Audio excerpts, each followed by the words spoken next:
Hey guys, welcome to week one of our new feature bootcamp session. Why this story? So this is going to be the class that kicks off our 8-week bootcamp course that will take you all the way from idea to finished draft. Let's get started. So this channel is a stage style channel on Discord, meaning that if you'd like to speak, you'll have to request to do so by clicking that icon that looks like a hand. It should say request to speak. And then you'll have to, once you're invited, you'll have to click the accept invite button on this green bar that should show up at the top of your screen. So if you're on a tablet or phone, you may have to turn your device to the side to find that. And if you're watching on one of our other sites or social media like YouTube, Twitch, Twitter, you're still welcome to follow along with this class today, and we should probably be able to see your comments, though it's sometimes a little later than the Discord comments. But really, you should come join us on Discord. You can find the link if you go to scriptcamp.net. Click this button up here. You can log in to our Discord server. Totally free to join. We have lots of membership options that include a free trial, 2 weeks of absolutely every class that we do here, and plenty of our classes, such as this class today, are free and public as well. We are SkillCamp, which is a company that includes these many different servers. ScriptCamp is our first and biggest one with more than 3,000 members, but we have new ones coming all the time. We're adding new classes and new content. Free and low-cost classes to help you reach your life goals. So your ScriptCamp subscription includes everything. It's like a SkillCamp subscription, so you can take classes on WordCamp, CodeCamp, any of the other servers that you want. Here's the upcoming free classes, so you don't have to be a member for these. We have Writing Sci-Fi later today at 1. And a copyright class at 5. So there's 3 classes just today, including, and that's not even to mention table reads from 2 to 5. We have a dialogue class coming up Thursday, May 11th at 6 p.m. How to fix your scene. So scene workshop May 14th at 1. And a class on writing monsters and villains May 14th at 5 p.m. After that, we're going to be adding new fiction classes on WordCamp in preparation for the new session of the upcoming Novel Bootcamp, which we're about to wrap up our second ever Novel Bootcamp, which is our biggest class at 12 weeks long. So that's a very exciting new session starting soon if you're looking into writing a book. Here's the schedule for the bootcamps. We have this one, which is features. That's Sundays. It says 11 there, but it's 10 to noon in this session. We have Fridays 6 to 8 for TV. And then on Saturdays 12 to 2 is when we do novel writing. All these times are in Pacific time. So I am a pro screenwriter who has written on things like AMC Shudder's Creepshow back in 2019. It was a Nickel semi-finalist who has been signed since 2017 when my first script got placed in the Launchpad feature contest in the top 10. I have had scripts set up in town. Obviously, those are all returned as of the strike. So here's how to join the bootcamp. You can head to scriptcamp.net/classes, and you can either get the class on its own, or you can sign up for membership. Membership, again, includes access to all of these classes, every lab, every workshop, exclusive chat channels, video library with recordings of all of our previous classes, huge discounts off proofreads, access to Writer's Lab on Saturdays, which is a help session, office hours kind of thing, Advanced Lab, and also script coins, which are kind of like the little currency we use on the server. You can either use them to buy silly merchandise, or you can use them to get table reads and subscriptions. Okay, so today's class is going to be a couple things. One, we have gone over just the essentials of the course in last week's Week 0 class, which you can also find on YouTube. But week 1 is going to be more about finalizing that logline. So if you came with some early version of your logline last week, this would be the week to give us the updated version and try to make sure that's as complete as it can be so that you can start on your story beats as soon as possible. We want to always be trying to get a head start because 8 weeks is not a terribly long time to write a document as long and complex as a feature script, especially if you've never done it before. So we're looking at getting organized and building the idea from the ground level up. So we need the layer of cement at the bottom, then the layer of wood, then the layer of drywall, then whatever all the building materials are until you actually can construct the house, kind of stress testing each feature as you go. So we want to make sure the logline is as solid as it can be before we move into the story structure. We want to make sure the story is as solid as it can be before we move into scene cards. And by stress testing each of these things as you go, you're avoiding problems down the line, and you are also just dodging out of this possibility that there will be some weak point in the middle of the chain that will cause, the whole thing to collapse somehow.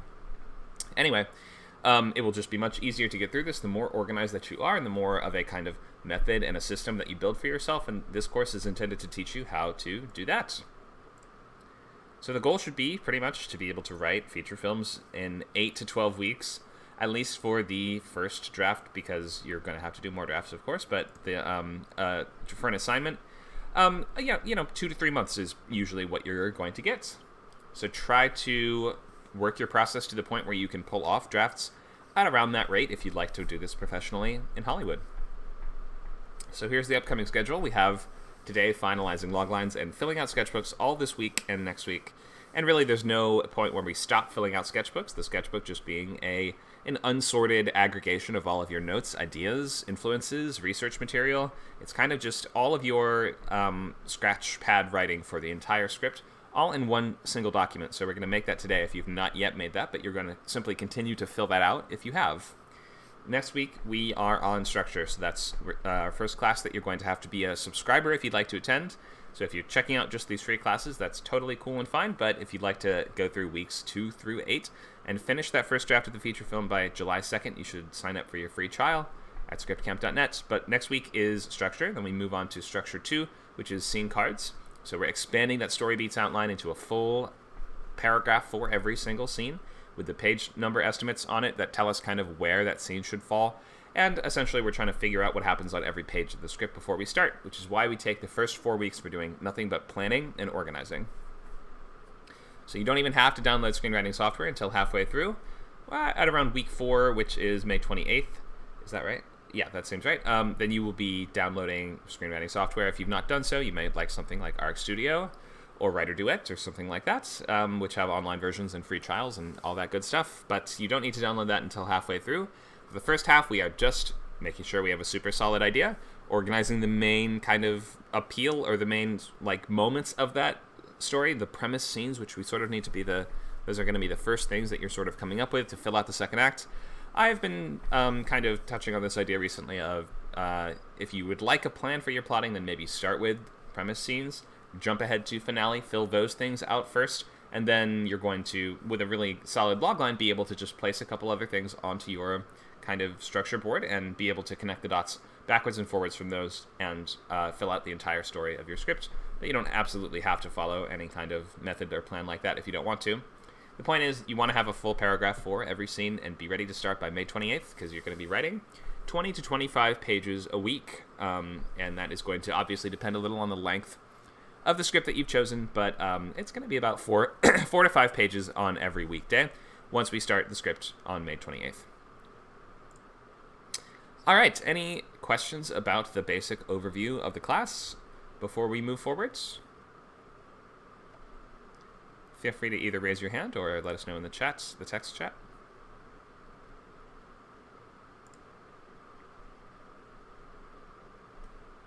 Looks like we have a question from Michelle. Go ahead.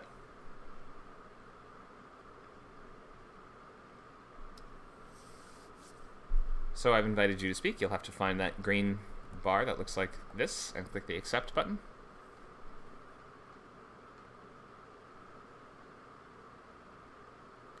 You can't get it. Okay, if you're on a device like a phone or tablet, you may have to rotate it on the side. Or if you can't access it at all, you may have to try a different device. Or you can just type your question. I'm glad to take it that way.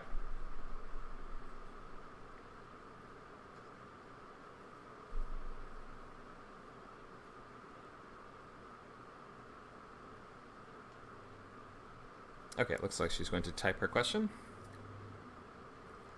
That works fine. And anyone else who would like to raise a hand or type a question is free to do so before we jump in. I'm going to leave the overview up behind me right here.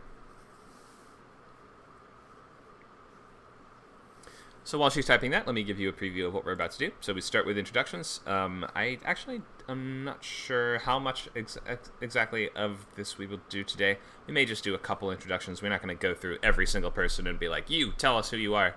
But if anyone would like to step forward and tell us maybe what you're hoping to accomplish, what kind of scripts are you trying to write, anything like that, we can hear a few of those. We're going to go into Bootcamp ground rules, which will just give you some suggestions on the types of ideas to choose or the types of things that are more feasible that we've seen people have more success with in the 2 years that we've been doing these. Logline basics, so logline being that one sentence expression of the story that's sort of telling us the most essential data, main character, what is their goal, how are they attempting to accomplish it, which essentially gives us the hook of the story, and then maybe something like a time frame or a ticking clock or set of stakes that are outlined. Anyway, the point is that it's just the simplest expression of what is the movie idea. It sort of answers this question, what is the movie about? So we're trying to get that down today if you can. We're going to have time to post loglines to get feedback on those, and then you'll be able to, if you can revise it a bit by the end of class, you can post the revised one. We will look a little at premise and why you're kind of choosing the story and how to choose a story to work on, difference between high concept and execution dependent scripts, how to fill out a sketchbook, even though there's not really that many rules to that overall. There's not a ton of guidelines. A sketchbook is just a place to collect all your ideas, but we'll still look at kind of a couple things you might include. The assignment due next week is really just going to be finalize the logline, fill out the sketchbook. And then we're going to have a little time at the end to post revisions, and in the last 10 minutes I can offer final comments if you'd like to just get that sort of signed off on before you move ahead. Okay, so let's check the question in the chat. Michelle says, are we going to approach similar to the novel class where we break into 3 acts? Yes, absolutely. So this is all of the writing that I teach is based on 3-act structure, so whether it's a play, novel, or feature script, I'm always going to be doing, same structure. First act is introduction, second act is confrontation, third act is the finale and resolution.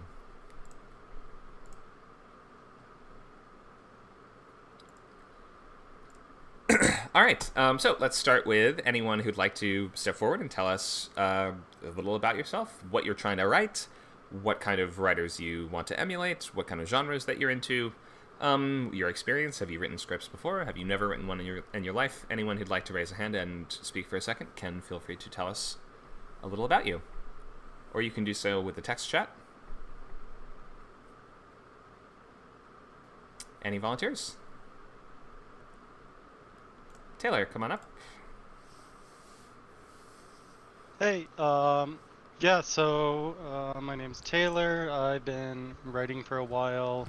I've written a handful of scripts, mainly just features and shorts. For this one, I'm actually kind of doing what I typically work on, which are thrillers, horrors, dramas. I'm going to be working on a thriller script for this boot camp. And for writers, I'm trying to emulate. I'm not sure if I would say any writers specifically.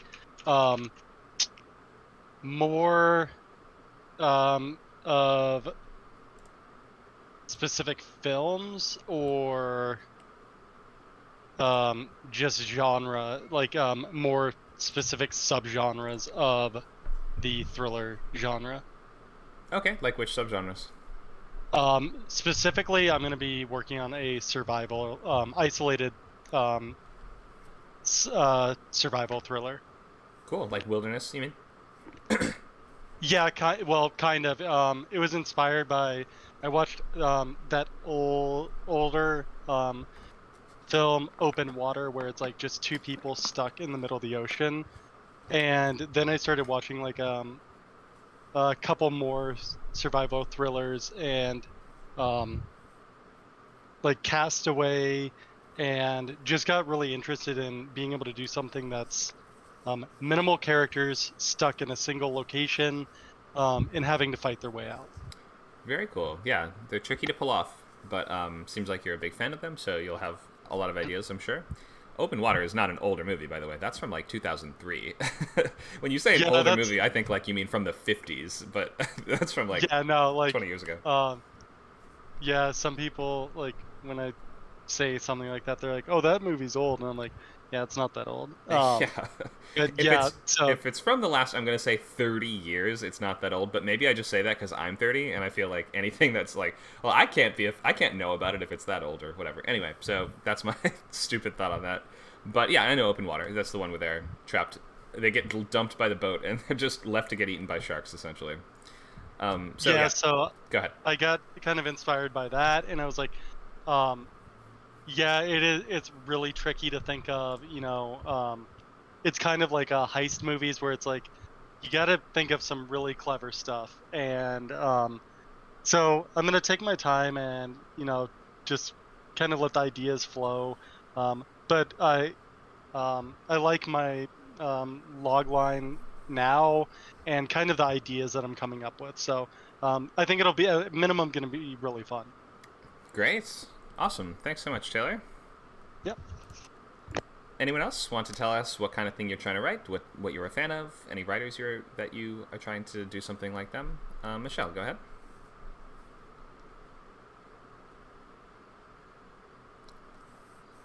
Hi, can you hear me now? Yep, I hear you. Go ahead. Okay, I switched to my computer, so hopefully this will be better. So I'm just the thriller that I mean, sorry, the thriller, the movie that or the script that I want to write is still the one about the 1900 hurricane that hit Galveston, Texas here. I'm not in Galveston, but I'm 50 miles away in Houston.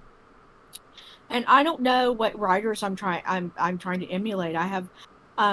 I love disaster movies, and the hurricane was a disaster, and so I wrote my logline, but I'm honestly not very happy with it because I I want to make the hurricane a as much of a character as anything else because it's really in my opinion, my understanding is the focus because there's no drama without that hurricane because people are trying to to survive from so what I don't know how to do is how to make the hurricane a character. I mean, I don't think it can.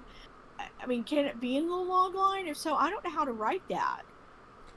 I don't think that would really be something in the logline, unless it's a magic story where the hurricane actually has a personality and a name and has a mind or things like that, which I don't think you're saying. You're doing a historical story. So Right. Well, go ahead. it did have a name because the weather service gives hurricanes names, Right. but you know I mean, I know some of I know some of the things I need to do. Like I need to do the historical research, and there's a book I need to read. It's just I can't afford it right now, but eventually I'll be able to afford it. And I'm mostly I'm focusing on my romance novel now, and this is just sort of like in the queue. It's waiting, to be written. So anyway. And after I'm done with my with the romance novel, I think it might be the next thing I go to. But Great. I'm learning a lot from you about like how to write scripts. I have no idea how to write one, and so I definitely need a lot of help with that. And it's not going to be done in 8 weeks. There's no way. But I'm here to learn. So. Sure. Yeah, you're in the right place then. Thank you for that. I'm glad to give feedback on the logline itself when we get to that part of the class. And I will say, if you feel you have no idea how to write scripts, you must start reading scripts. It's step one for everybody. You've got to read professional scripts beginning to end. We have a lot of resources for scripts to choose from. All right, thanks for the introduction.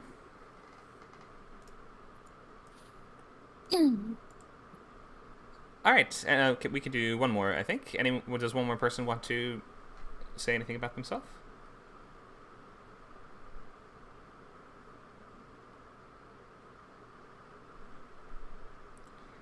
Maybe not. That's also okay. In the chat, Nacho, our co-founder, Nacho, has just linked a bunch of scripts to choose from. So if you click on that Google Drive link, you'll find a big directory. You may have to request access to it, but if you do so, we will grant that to you. And you can pick a queue of scripts to read. So try to be reading 3 scripts a week if you'd like to actually be pursuing this. Really trying to get an understanding of the craft. There's no way to write scripts without being a prolific reader. Okay, so should we go over ground rules? I think so. Let's do this. So try to get used to the idea of sharing your work even at the early stages with me and with all the other students here.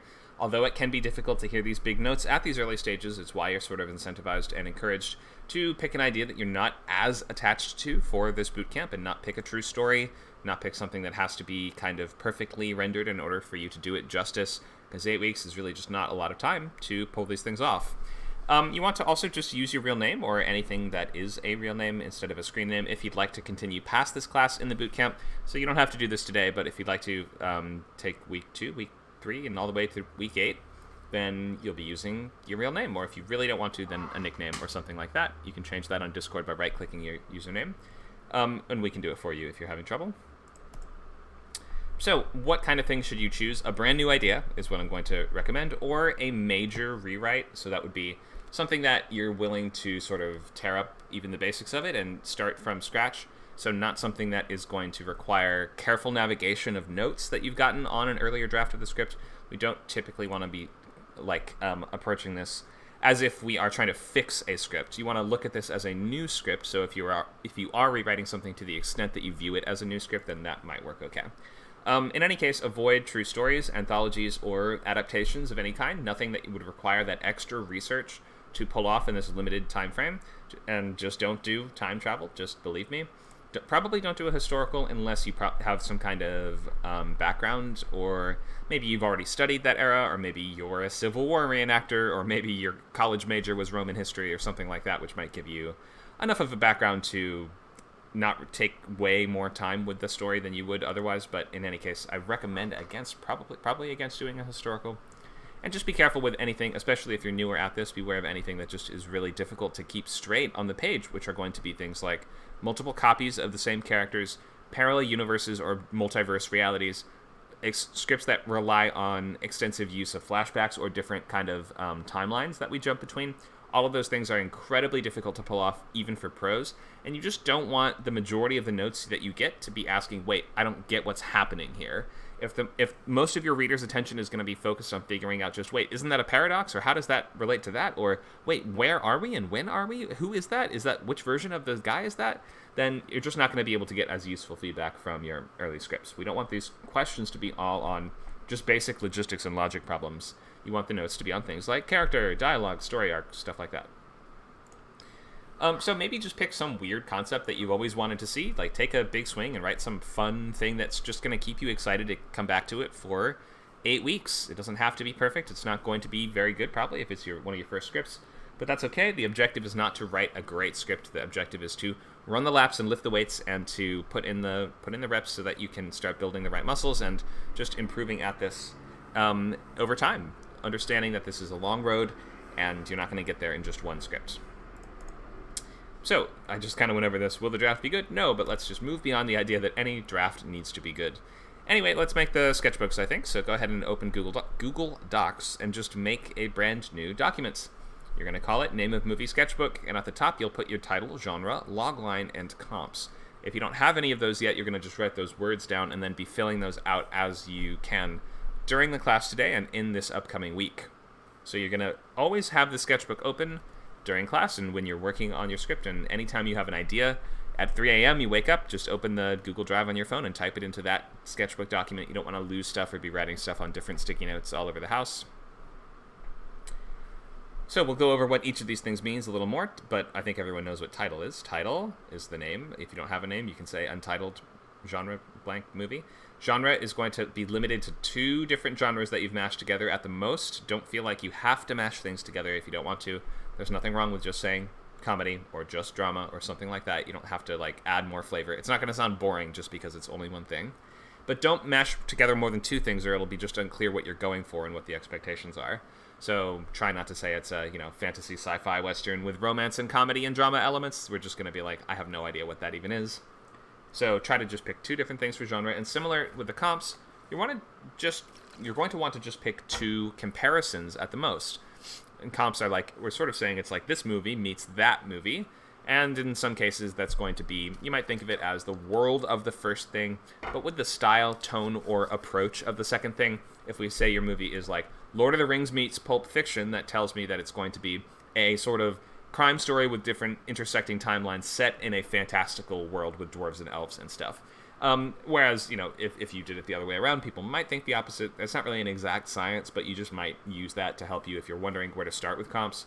You don't have to keep it limited to that. It might be sort of like the tone of one thing and the world of the other thing, or it might be like any number of things. But in any case, you should limit this to just 2 movies, or else it will just sound crazy and undecipherable. And you should have at least one of your comps be a movie. The other one can be a TV show, or it can be a video game nowadays, or any number of things. So, but one of them at least should be a feature film. Okay, what else? Here's the process, the overall kind of arc of the entire thing. We start with logline, we go to sketchbook, story beats, scene cards, then we go to pages, which is a term meaning we actually start formatting and writing scenes, dialogue, blocking, staging, all that kind of stuff. But we start with just the logline, the one-sentence expression, because we're building like a pyramid, right? So the strongest bottom layer has to be the concrete. The foundation underneath all of this is the logline that you're going to use to not only express what the movie's about, to help communicate to other people what it is and, help them decide, is that something I'd want to read or make? But also it's to help you stay on course and stay organized and keep on track and make sure that you're not drifting too far from the original intentions for the story. And if it turns out you're drifting way off course, you may have to either adjust the logline or adjust the story to kind of navigate. It's your compass. Next, we fill out the sketchbook. So the logline will obviously be written in your sketchbook at the top of it, but you're going to be filling that out with ideas just for scenes, characters, the ending, different plot moments, lines of dialogue, different rules of the world, maybe cool stunts. If this isn't like an action movie that has big stunt set pieces, maybe it's a sci-fi movie. You have to kind of write out ideas for the different types of aliens. Like anything and everything needs to go into the sketchbook until you're ready to move ahead to the story beats, which is the next document up in our pyramid. It's going to be the major events of that story, kind of aligned underneath the proper structural heading, so we know what the purpose of each section is, we know exactly what we're doing in each section, and we kind of have a rough estimate of how many pages it will be, even if it's not going to include every single scene, or it's not going to be perfect yet. There might be some gaps in the story beats. But when we move ahead to scene cards, you'll be taking that same outline and expanding it out, filling in those gaps, and kind of filling out a full paragraph for every single scene, so we know who is the scene about, what are they trying to accomplish, what's standing in the way, what tactics do they use to overcome it, what is the result, does it push them closer to or further from their final goal. All those kind of basic dramatic questions like that will help us assemble a full roadmap through the entire story. And then finally, step 5 which is in 3 weeks, is go to pages. So we'll be doing quite a lot of planning, outlining, and getting all of your ducks in a row before you even write one single line of the script. Okay, so let's go to loglines. The central conflict of the movie distilled down into a sentence, one single sentence. What's this about? Well, it's about this guy that does this thing. And that could be something that follows this template of, like, we have just kind of a basic template here that you can start with. And you might write your script this way if this works for you. If it turns out that your logline's a little different from this, but you're still answering these basic questions, then it is okay. You're not going to get thrown out of screenplay class or whatever for writing a logline that doesn't exactly adhere to this. But these are the things we're wondering, and you might get questions on some of these things if whatever logline you've written doesn't at least imply the answers.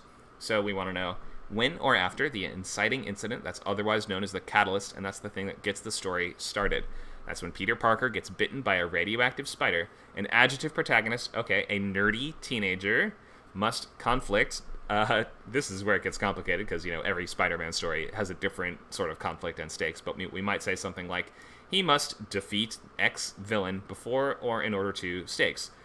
So stakes are going to be, to save his girlfriend, or sometimes it's going to be to save the city, sometimes it's going to be to save the world, depending on the Spider-Man version. So we can set the stakes as wherever you want, but it should be something that makes sense for your genre, and feature films we usually understand to be the most important events of these characters' lives so far. So to that end, like in certain lenses, different events can be important. So like depending on your genre, we can set the stakes differently. If you're doing like YA romance, it's going to be completely different stakes than if you were writing military action thriller. But both of them should basically have as high stakes as possible for their respective genre. So that's going to be, in the YA romance, that's going to be a breakup is going to be like the highest stakes possible. We're trying to make love work.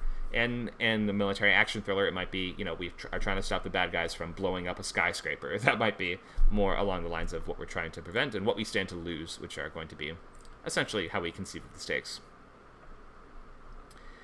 Okay, so I would start writing out some early version of this, even if you are not that far along in your script process or in your writing process, because you can get just sort of some early course correction if you want today. You don't have to share your logline for feedback, but it might be useful to just get that kind of push in the right direction. And today is just a good chance to figure out, does the basic element of my idea work? Is there a strong foundation here that is there a movie here? Sometimes we say, can you see the movie? Or development executives will say this, I can see the movie, or I can't see the movie. What does that mean exactly? Well, that means that there's enough there that they can kind of tell what kind of movie it is, the general sort of action that's going to be happening in that movie, and what the emotional appeal of that story is. It should feel like it has an audience, and like it could appeal to people. Obviously, our main kind of quadrants or demographics, as they're referred to in the kind of weirdly clinical world of screenwriting, are male and female, quote, young and quote, old. So that's going to be, that's the four different sectors of our audience, as we might consider it. And a movie that appeals to all of the above, something like, I don't know, Jurassic Park, right, is going to be, because, we have things that we have prominent child characters that the kids can relate to, and, it's a PG-13 movie. It's not too restrictive so that young people can't go to it, but the adults have adult characters they can relate to. Your whole sort of Steven Spielberg-averse of things like Jurassic Park, Stranger Things, that's all going to be 4-quadrant stories. Your story does not have to be 4-quadrant, but it should feel like there is an appeal to someone.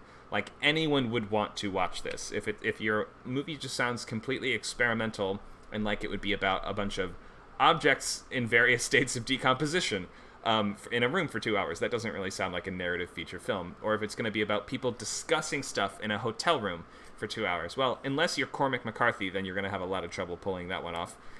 Or if it's something that just sounds incredibly undramatic or unimportant or like an inconsequential journey, chances are it will start to not feel like a feature film. It may feel like you've chosen an idea that's too small, meaning the stakes are too low, and it's about, like, I don't know, a guy that wants a sandwich, and then by the end of the movie he gets a sandwich. Like, occasionally there will be stories that can kind of work like that, but it just might feel like, for your genre, it's not as important or high stakes as it could be. Or it may be that you've chosen stakes that are way too high, and it's all about the destruction of the multiverse or something like that, and we just kind of lose track of what's important, and you just sort of lose the reins on control of that story. So try to set your stakes appropriately for your genre. You should be writing in a genre that you're a big fan of. You don't have to be an expert at it, but you should just have watched a lot of it, so you know what's been done, what hasn't been done, the kind of stuff you'd love to see, you should just know what that audience is going to that sort of movie for. If you're like, I'm going to write a comedy, but I hate comedies, I never watch feature comedies, you're making a big mistake. So pick a genre you like and can commit to for these 8 weeks. And it can be something weird. You don't have to do something that's going to try to sell.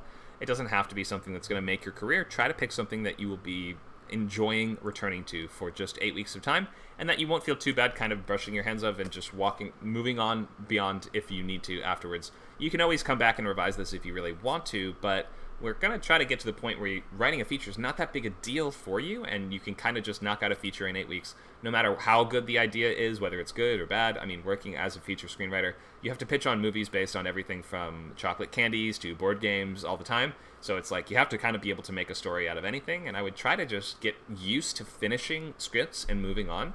Whether that means moving on because I've done as good a job as I can do with it and I feel like it's essentially done, or whether it's moving on because you realize, well, I've essentially done all I can here.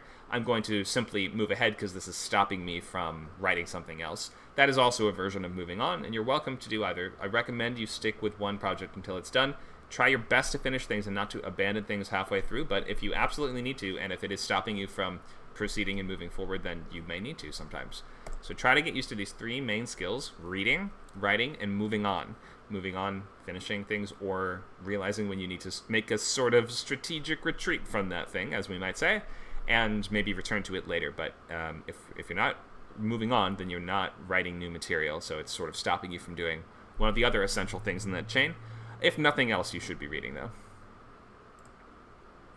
Okay, so that's just a bunch on loglines and the basics of how that works. I think I might want to give you guys a little time to write out your loglines, so don't post them in the chat just yet, but if you have these basic ideas of what your story is, then as I explain more details on how to write this and things to be paying attention to, you should, on your own sketchbook, on your own sticky note, whatever it is, you should be writing out an early version of the outline, even if it's not complete, even if it's not perfect, as long as you acknowledge and understand that ideas that are less developed will get more feedback, of course. So try to just write that out and get ready to copy and paste that into our chat within a couple slides, maybe about 15 minutes. We're going to share those and spend the second half of the class, usually is how this works, on giving feedback to those loglines, and I'll be asking you questions and you'll be speaking on the mic, and that's just the best way to kind of interrogate what the problems are, find those issues that can kind of be fixed, and send you on your way having a sense of what to change. So start writing these out on your own paper. On your own paper, like you could write it on my paper. What am I saying? All right, so let's just go into a couple more details on what makes a great logline and what we're looking for in loglines. So I mentioned the size of the story, so shouldn't pick something that's way too big. Like, I'm going to tell the story of America. Gosh, okay, so starting in 1776 and moving up ahead to right now in 2023, that might be like more of a TV show or a miniseries or something like that, or a 3-hour epic, which you might just struggle to complete in the time frame of an 8-week boot camp. So try to pick a story of the correct size. If it's too small, that might feel sort of like it's better suited to a sketch or a one-act play or a short story or a web series or something like that. If it's just about, I don't know, an actor hangs out with his friends, that's kind of a web series, not exactly a feature film, which we're expecting to have stakes appropriate for the genre that you've chosen and that feel high and consequential, and typically feature films are not about inconsequential journeys or low stakes. So figure out, first of all, what is important to your characters, what do they stand to lose. That's kind of this essential question of stakes. And we're only really going to get invested in a journey if it feels like there's a level of motivation and urgency at play here. So that means that there's a good reason for your main character to act. It shouldn't say something like he wants to or decides to or on a whim does this, unless that's only kind of your inciting incident. Like, it could be your character on a whim decides to take a cycling class and then they get kidnapped in the cycling class or something like that, and now they must escape. So try to pick if you're using that term, I know we said they must conflict or else stakes. That word must implies a level of urgency that your story has to actually back up. So your story has to actually feel like otherwise it will feel like something's miscalibrated if it's like a guy takes a cycling class and must win the heart of his the lady on the cycle next to him. It's like, must he or what? And this becomes tricky sometimes because I realize I'm not an expert in the romance genre, and there are some romance stories that are kind of predicated on this idea of love at first sight or things like that, which now and again we can accept, but we will still have to fully believe that like these characters are truly intended for each other. Think of something like The Princess Bride, where it has this kind of fairy tale context to it that allows, well, it's just true love to be the entire motivation for the main character, and it works really well because we've properly set up that true love is almost like a supernatural force in the world of fairy tales, and it's something that cannot be denied, and you can't argue they're not really in love because it's true love. Shut up is sort of our rebuttal to that. So you can frame something like a character just wanting to fall in love as being high stakes for certain genres, but make sure that you're just calibrating those choices correctly so it feels like this is a journey we would want to invest in, a character we would want to root for or root against, and that it feels like there is a substantial journey to be made here. Movies are about substantial journeys.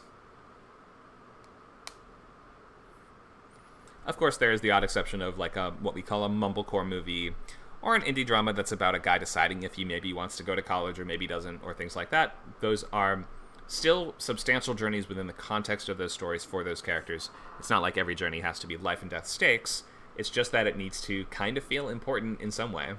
If it's not important to anyone there, it almost can't be important to us. All right, let me pause and... My voice is so high-pitched and scratchy today. Let me pause for a minute and just see if we have any questions on anything we've talked about so far, particularly as it pertains to loglines, as we're getting ready to share ours in about 10 minutes. Any questions on loglines so far, or on any of the other topics we've addressed? Taylor, go ahead. Yeah, so I was wondering, like, so I know the formula of, you know, when, inciting incident, etc. What if, you know, and this may be, you know,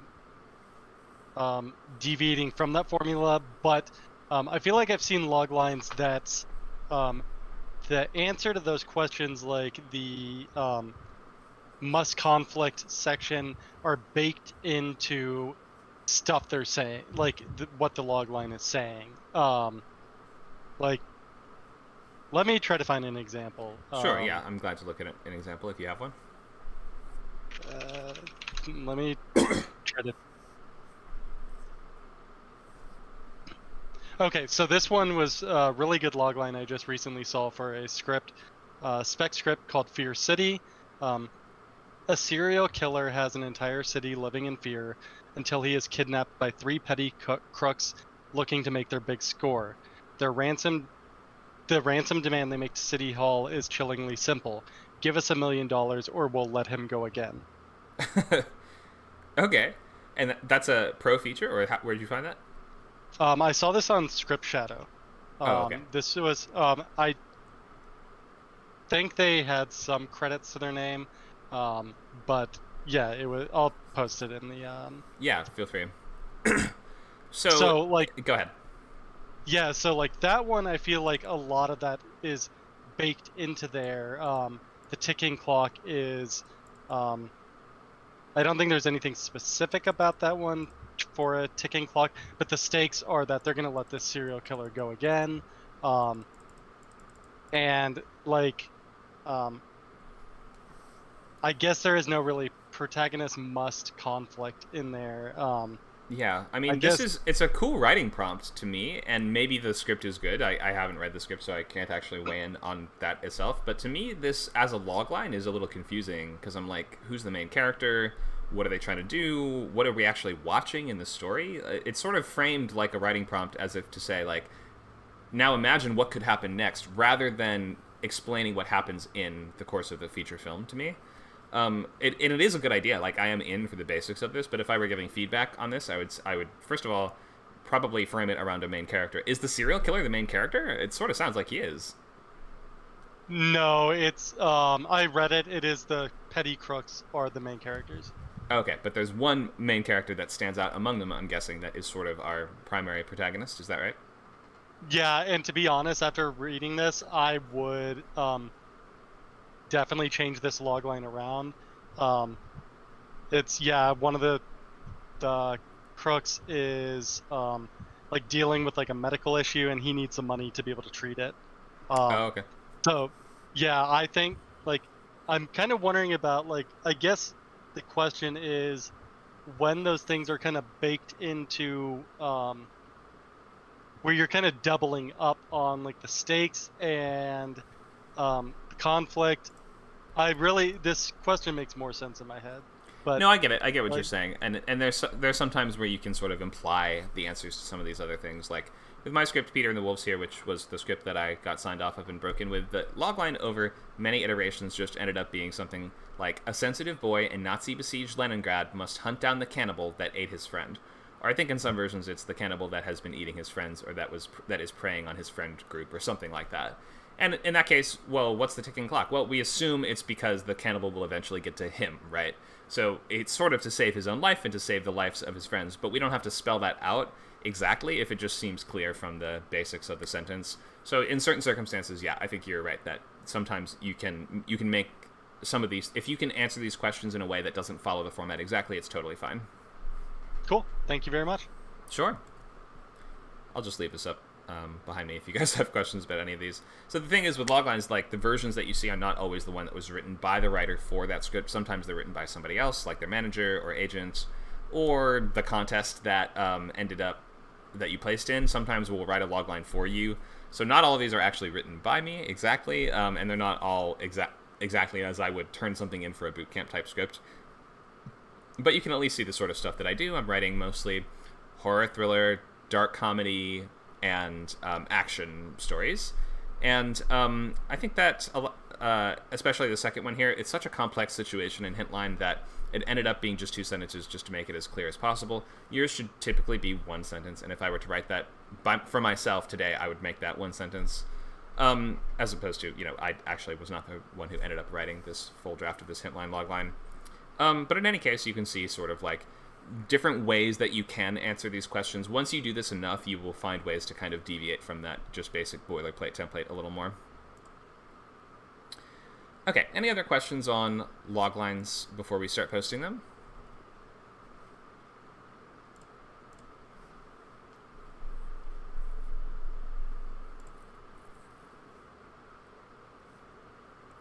Okay, seems like no more questions, so we'll just say feel free to post loglines now. I'll give you like a minute to do that, and we'll bring up a document so we can paste them in and take a look at them and mark them up.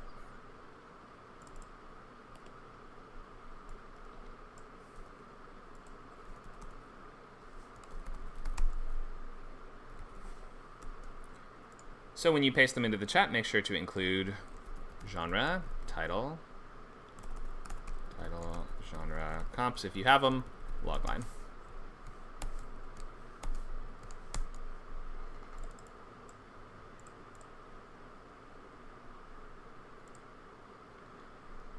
I'll give you guys like, I'm gonna say 3 minutes to type and post these in the chat. So we'll be coming back 10:50. Let's just say an even 5 minutes. 10:55 a.m. Pacific time. So take a few minutes if you need to. Post that in the chat, and we'll be trying to get to everybody that has shared today.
Okay, we are back.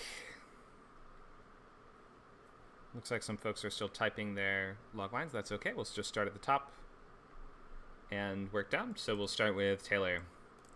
You have this just ready to go. All right, let's post what we have here, and I'm going to have you on the mic to answer questions.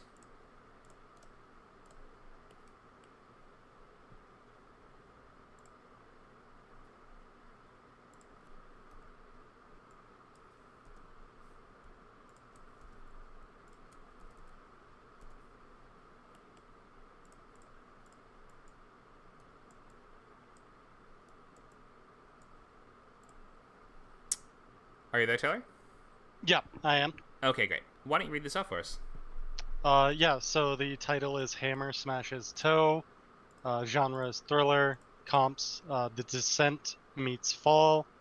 The logline is 2 years after losing his leg in an accident, a lethargic base jumper takes up the hobby again, only to become trapped alongside his daredevil friends at the top of a condemned building that will be demolished in 12 hours.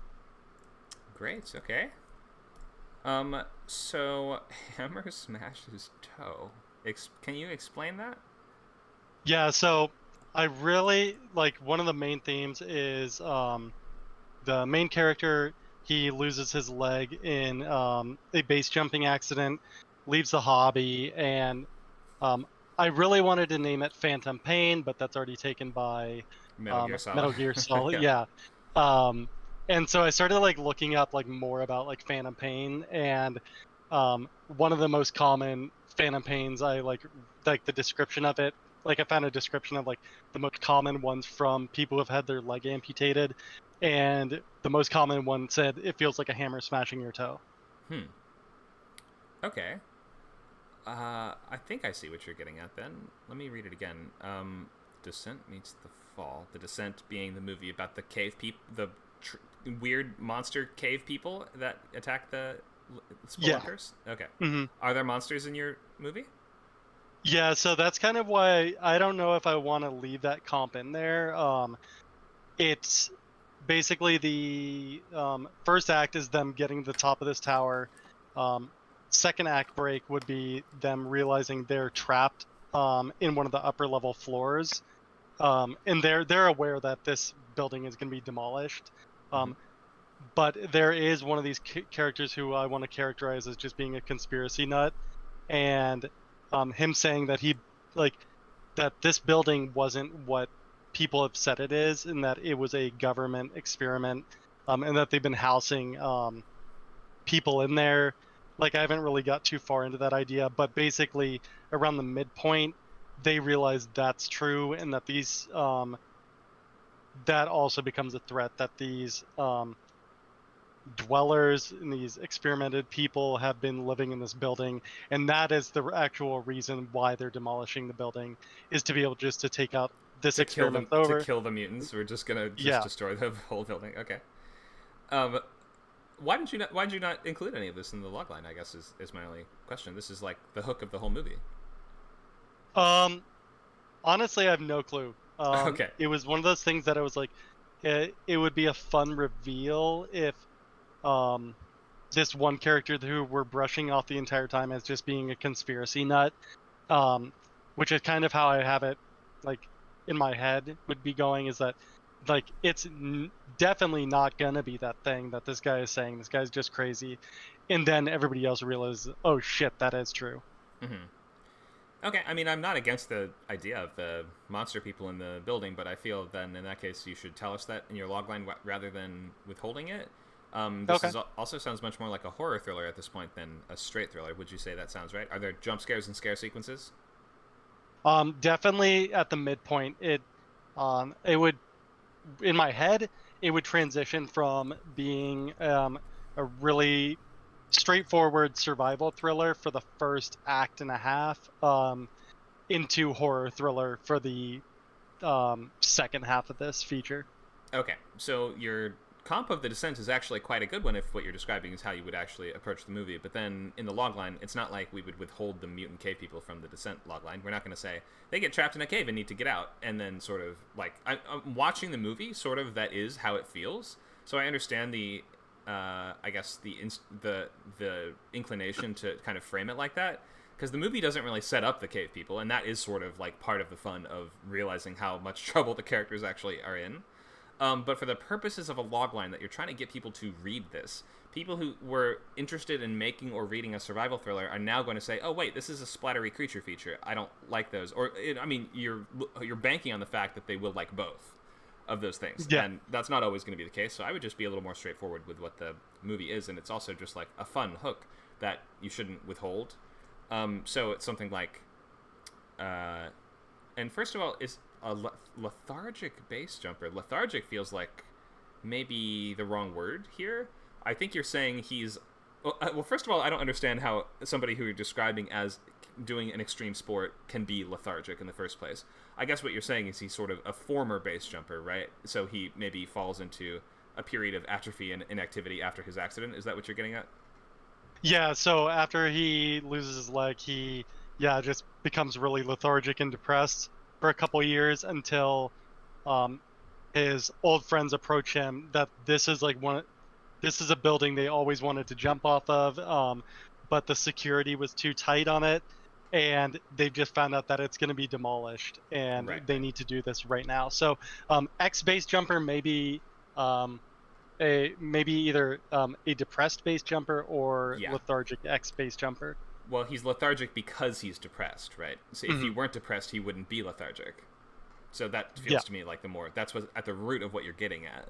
And you're saying he's depressed because he is no longer able to do the extreme sports, I suppose. So yeah, I think that I'll just rethink how you frame the protagonist a little bit. Takes up the hobby again. You can probably remove a little of the middle of this sentence. When a depressed ex-base jumper, and gets trapped with his friends in this abandoned building, they must fight through blank mutants in order to escape. Something like that is what you're going to want to try to simplify this into. And if there's... Oh, you have it in 12 hours, so they have 12 hours to escape. Is that right?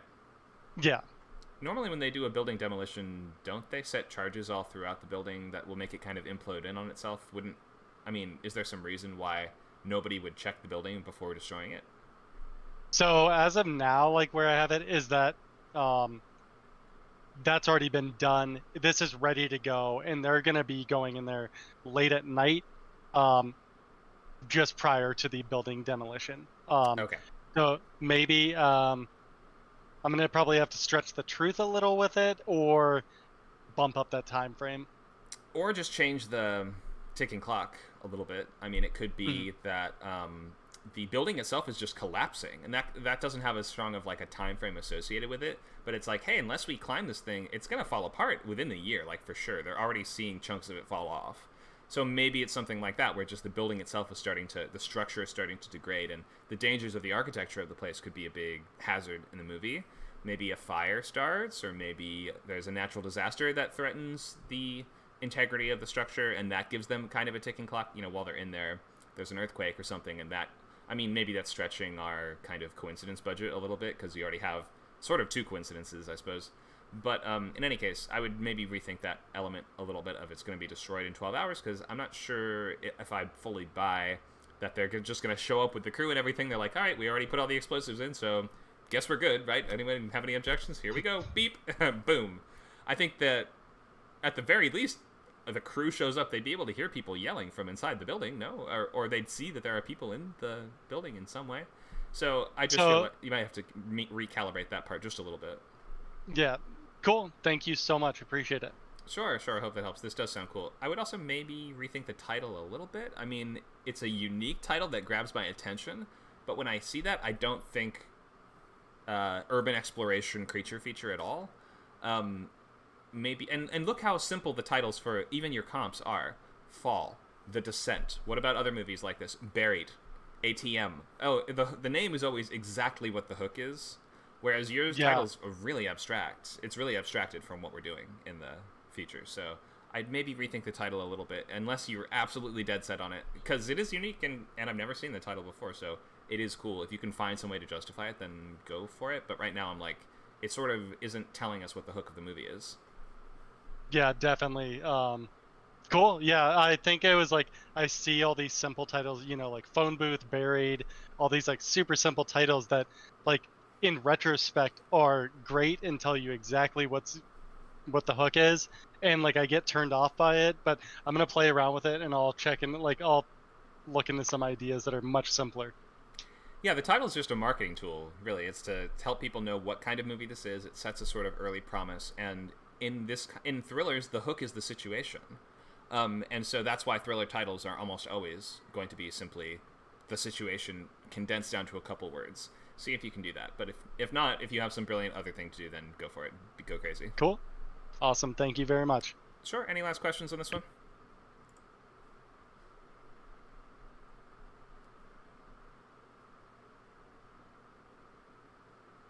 Is this Michelle has a question about this idea, or is that her volunteering? Okay, so guess no more questions on this. Thank you, Taylor. I'll move you to the audience. All right, I'm gonna keep going straight down the list. It looks like we had Taylor go first. Then the next complete logline I see is from Steve. Steve Ryder with Boxing Jesus.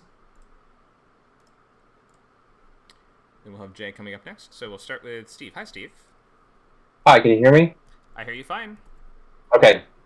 All right, Boxing Jesus. So why don't you? I did coverage on this, didn't I? Why don't you read this out for us? Yes, you did. Sorry, I'll read it out for you? Okay. Yeah, go ahead. I'm going to actually change my, I put the wrong one down. Okay. But I'll read out the new one. Mm-hmm. Okay. Title, Boxing Jesus. Genre, myth and horror. Comps, The Exorcist meets The Green Knight. And the log line, after he refuses Satan's offer to paint his wishes into existence, William must battle Satan, Jesus, and the unrequited love of his life in order to save his soul. To save his soul. All right. Thanks for this. Let me make sure that I understand. So, first couple things. Myth is not a genre, so I think you'd just say horror here, if that is what this is. Comps, The Exorcist means... Go ahead. Well, I was reading... I don't know if you know John Truby. He's a screenwriting teacher. He has a book on genre, and one of the chapters is myth, and I thought that fit me best. But originally, I had it as art house, so I'm curious what you would have to say about myth not being a genre. I'm not sure, to tell you the truth. It's not a Hollywood genre, certainly. It's right. It might be like a kind of elemental literature genre, but it's not really a genre that anyone in Hollywood would be like, oh, that's a myth movie. They don't know what that is or means. So, like, I guess just gearing this towards like Hollywood type writing, then I would just say horror, or you can say art house horror, or you can say maybe experimental or indie horror or something like that. Elevated horror. There's lots of different ways to describe it. For The Green Knight, I mean, I know it's not exactly a Hollywood movie, but what would you say the genre for that one was? Fantasy. Fantasy? Yeah. Okay. All right. All right. Logline. After he refuses Satan's offer to paint his wishes into existence, his own wishes into existence, is what you're saying. William. I'm not sure who William is. You have to give us an adjective, noun. We're not going to remember names. I mean, you can use names like Satan, but if it's like a depressed painter or something like that, you can just tell us in those terms who the character is. An angry artist. An angry artist, okay. Must battle Satan, Jesus, and the unrequited love of his life in order to save his soul. Why would you have to battle both Satan and Jesus at the same time?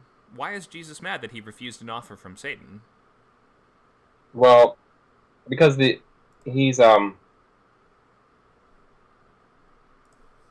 because the log line, I don't know if the log line, I was just going by your formula. Really what this character is doing is he has to shed his ideas of what religion are, which includes being tormented by both the Jesus side and the satanic side. Like, he grew up in a cult, a Christian cult, so that kind of ruined his life. But also on the other side, his fear of Satan has ruined his life. So really what he's doing is shedding both of those concepts in order to come to his own idea of what a good life would be and how he should live. It just feels really abstract to me. I'm struggling to understand the cause and effect in the basic plot. So after he refuses Satan's offer to paint his wishes into existence, I could see maybe that angers or annoys Satan. William must now battle Satan, okay, to save his soul. So Satan is mad at him for refusing an offer, now is trying to take his soul. I understand all that. I don't understand how Jesus or the unrequited love of his life play into this, because they're just isn't fully evident in the logline how those things factor in. So maybe you might need to remove those things from the logline and just focus on a really simple, basic idea of this is about a guy in his house being tormented by Satan, and he needs to find a way to defeat Satan. Whatever that means for your story, he must battle them. Is he trying to kill Satan, or is he trying to just survive 24 hours? Or does he have to find a magic gem that's going to save his soul? You know, you might have to get just a little more specific in terms of what his actual objective is. And in some movies, like, you know, zombie survival movies, we have what? We're trying to get an antidote, or we're trying to survive until dawn, so that's when all the vampires will die. Something like that just adds a really clear, especially for a horror story, adds a really clear sense of, okay, what is the ticking clock on this? What is the time frame of this? In what scope is this kind of occurring? So it may be that you need to pare down some of the elements that are more difficult to explain or to factor into just the logline itself, and focus on the essential situation, which is guy being tormented by Satan needs to defeat Satan. Isn't that kind of what the movie is? I mean, the Jesus part is as big, but as far as that formula where, you know, we had to, the inciting incident was actually around Satan. So that happened before the Jesus part comes. I would say, like, it's really 50-50 between, well, it's Jesus, Satan, and the love of his life. But it's really, he's battling all three, and I would say they're equal. But Satan is the one that's in the incident. Why would you really have to battle the love of your life? Is someone the love of your life if you have to battle them? Well, I mean, I was just going off of what a lot of people say, like, if it's a romantic story, like, antagonist is often the love interest. But so, is she possessed or something? Why does he have to battle her? Yeah, he kind of does get possessed. Oh, you can mention that in the logline if that's what motivates that. Maybe, go ahead. I mean, maybe my story's too complicated. Maybe there's too many things going on. It could be. Because he is fighting all three. I mean, all three of these things. Basically has to learn to save himself. And prior to this, he was looking to religion and to romantic love to save him. So he has to get rid of those two notions, and he has to overcome his fear of Satan to live his own life. So they're all three things that he has to move past in order to have a good life. But that feels all internal. That feels like all just your character thinking about stuff or going through kind of mental conflicts where he's trying to understand things or move past things or stop being afraid of things, whereas I don't understand what he's actually trying to do physically, externally in the movie, which a horror story really, really needs. That sense of what is threatening the character and what is their goalpost for defeating, escaping, or, you know, usually a horror story is about a character trying to get their life back to normal. Something has disrupted their normal life, and maybe, you know, something supernatural has started to afflict them, and they're either trying to beat it, or they're trying to escape it, or they're trying to outlive it, or outsmart it, or something. So that's just the essentials of how I would frame a horror movie for the most part. And if that's not there, then this sounds again more like a sort of experimental art house drama than it does a horror story. And if you're picking things like The Exorcist as your comps, we're looking for a really simple horror setup. You know, what's The Exorcist about? Well, a girl gets possessed by Satan.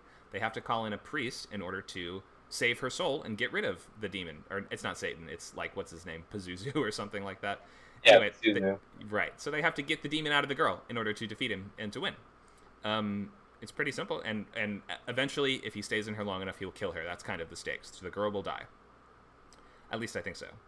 Or it will at least continue to, you know, make the family miserable and make their life hell. So in terms of your story, I think you might just need to boil it down to the essentials of main character has this threat or this problem, because the hook in horror is the threat usually, and that maybe he commits some infraction that makes either Satan or maybe multiple spectral entities upset, though it's a little tough to understand how something you do would upset both sides of the spiritual spectrum. It's just kind of a really complicated idea to begin with. But in any case, maybe he does something that's so egregiously bad that it makes both of them upset at him. And now he needs to, you would give us like his tangible goalpost. He needs to do this blank thing. He needs to survive until morning. He needs to find this thing. He needs to team up with a priest to do blank. He needs to, just maybe find a little more specific, concrete way of expressing what he needs to do and what we're watching the external journey be in the movie. Okay, I can be more specific. And Satan and Jesus are actually in the movie. Well, Satan in the form of a possessed entity show up. So they're actually characters in the movie, so I can get specific. Great. Okay. It's not just if he needs to fight against the love of his life because she's possessed, then that would be important. You would need to mention that in the logline. Okay. Otherwise, we're like, why would you fight against somebody that you love? I just don't see the basic rationale why.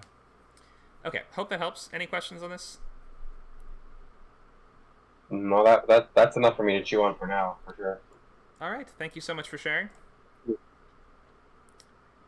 going to move you back to the audience. All right. So we've got 45 minutes. I think we'll have enough time to get to everyone who's shared today. Next, we have Jay with Scarlet Land, and after that, we'll have Michelle with Storm of the Century. So, Jay, go ahead.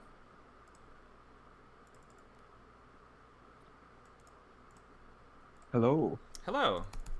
So, a musical, it would seem, right? Go ahead. Yes. Tell us about this. Yes. Right. So the logline. Sebastian, a musician, and Mia, an actress, torture people for artistic inspiration. Sebastian uses their emotions for his music, while Mia channels their pain for her performances. As they pursue their dark artistic methods, they navigate their relationship and career aspirations in the show business. All right. Thank you for that. Wow, that is a unique idea. Why are they named after the characters from La La Land? This was originally like a exercise from a horror workshop here. Okay. So, I decided, why not just make it into a movie? So. Okay. So, you'll have to change the names of the characters. We can't just name. Yeah, is this a parody of La La Land? I guess was my first question, which it sort of seems like it almost is. I guess it kind of is, but yeah, I've drawn elements from it, but I'll be changing most of it. I've been thinking about this a bit, and since I have no experience in music or writing any musical, I would be leaning towards musical, but it would be not, more. It wouldn't be verbal. It would be more music playing over the characters, doing various tasks and such. I haven't given it much thought, but I just know that I want it to be. Yeah, something like that. I want it to be, colorful, people dancing, and the torturing part is more secondhand. Like, yes, that's happening, but the focus is on what they're gaining through it because it's from the perspectives of the protagonists, Sebastian and Mia. And to them, being psychopaths in this story, torture wouldn't be a big deal. The big deal would be what they would be gaining from it, which is their inspiration and their artistic things. So I would imagine more like that scene from Ratatouille when Remy eats like the food and his head just explodes in different things, the colors. So it's more like that, but instead of eating the food, he would be, torturing and murdering these people while they just go into these artistic trance and get into a flow, and that would be the main focus of this, I think. Okay. So I think the basic idea of kind of a dark parody of La La Land is a good idea. It's not really a musical if there's no singing. This would just be a movie with a very prominent soundtrack, I guess you would say. Maybe if there's dance numbers, maybe you could almost consider it a musical. But chances are, if you want to make it, especially if this is a parody of this kind of show, you're going to have songs. So that would be my first instinct. I wouldn't... if you say it's almost sort of kind of a musical, then you're annoying people who hate musicals and people who love them. And then there's no, who's the audience anymore? So anyone who came for a musical is going to be disappointed. And anybody who hates them would never go see it. So you just sort of, miscalibrated the appeal of it a little bit, if, in my opinion. But whatever the case, regardless of that, the basic idea of we sort of do this messed up inversion of the relationship from La La Land where there's these two struggling artists trying to make it in Hollywood, but they're both evil psychopaths who murder people. That's a good idea. I like the basics of that. I would say maybe one of your comps, instead of Jekyll and Hyde and you, would be maybe something like Natural Born Killers. It sounds a little more like something along those lines. Or American Psycho, maybe. I haven't heard of it. Oh, yeah, I'll look into it. Yeah, more like Psycho, yeah. American Psycho. So sort of like dark satire in this very kind of like showy, very over-the-top kind of world. I like the idea. So let me just make sure I understand the story. So we have the Sebastian character, the Mia character. They use their emotions for his music while she channels their pain for her performances. As they pursue their methods, they navigate their relationship and career aspirations. Just doesn't really feel like movie-style goals. It just doesn't really feel like a clear objective. I would maybe try to... And I realize that La La Land is kind of like this. But for this sort of story, I think you maybe need to frame it around more definite events. Like, is there a big audition coming up? And, like, first of all, who's the main character? Which of them... If this is a true two-hander between them, that might sort of work, but navigating their relationship is just such a vague term for a logline. That's sort of just like saying, well, they are together. And what? Like, what's the specific conflict? Does one of them want to stop murdering people, and the other one doesn't want her or him to? Are they at risk of getting caught? Is there some detective that's, like, pursuing them and is one step behind them? I'm just looking for a little more sense of specificity to the conflict and the trajectory of the journey. Like, what are we heading towards? If this is just them trying, if this is sort of like a story a little more like American Psycho or like Henry Portrait of a Serial Killer, then it could be that just they commit crazy crimes and then, but like even those stories have that element of, well, someone's after them. It's Willem Dafoe's character in American Psycho, who's the detective who's always like a few steps behind our main character trying to figure out who's doing these murders, right?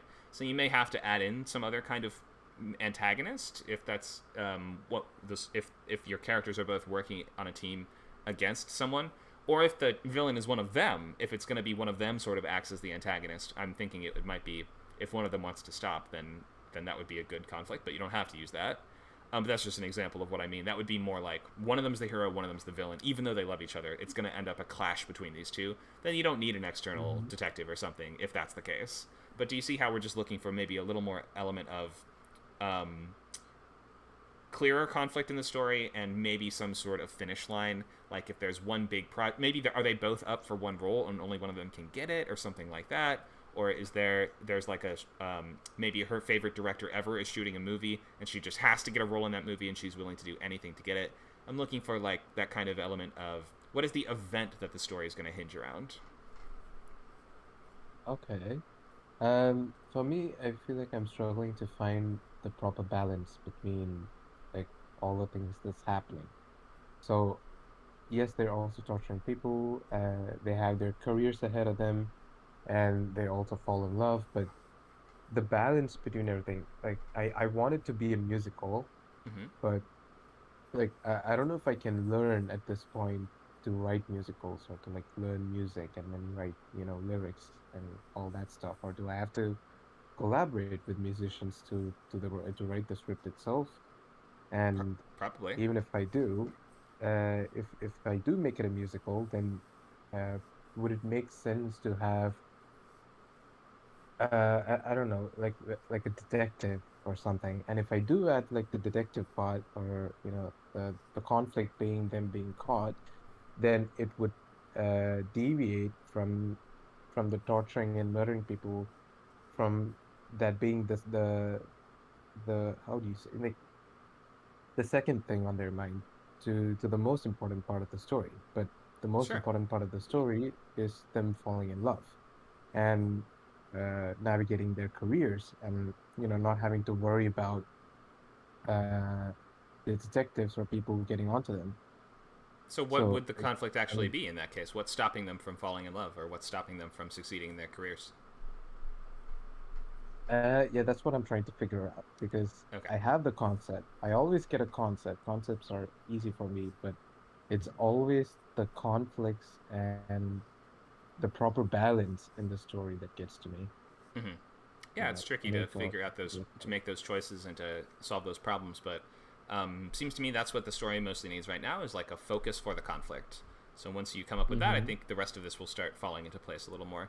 Also, I would read the script for La La Land because you can write a musical and just describe the songs. You don't necessarily need to write the lyrics. I would recommend that you do, but then again, if you're completely averse to doing that, then I probably wouldn't write a musical in the first place. But then again, just look at how some different musical scripts do it. Some of them include all the lyrics. Some of them just more kind of generally describe the songs. Maybe just look at some examples for some ideas. Okay. Oh, thank you. All right. Any questions on this one? No, if I do, I'll let you know in the chat. Great. Thanks, Jay. All right. What else we got? We have Michelle with Storm of the Century. Coming up, Michelle.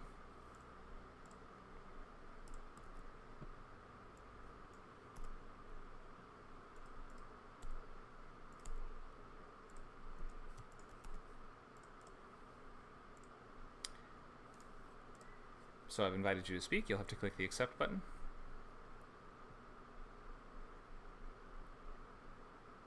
Oh, she said be right back. Okay, she must not be here at the moment. We'll have to move past her for now and come back to her in a moment. Looks like, Becky, do you want to get feedback on this one?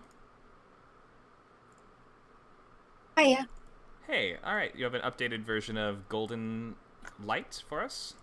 Yeah, you said about the sunshine, so I changed it to Mhm. Golden Light for now. It's just a working title because Sunshine was another film, but Mhm. it's obviously going to change. All right. Go ahead and read it for us. Oh god, okay.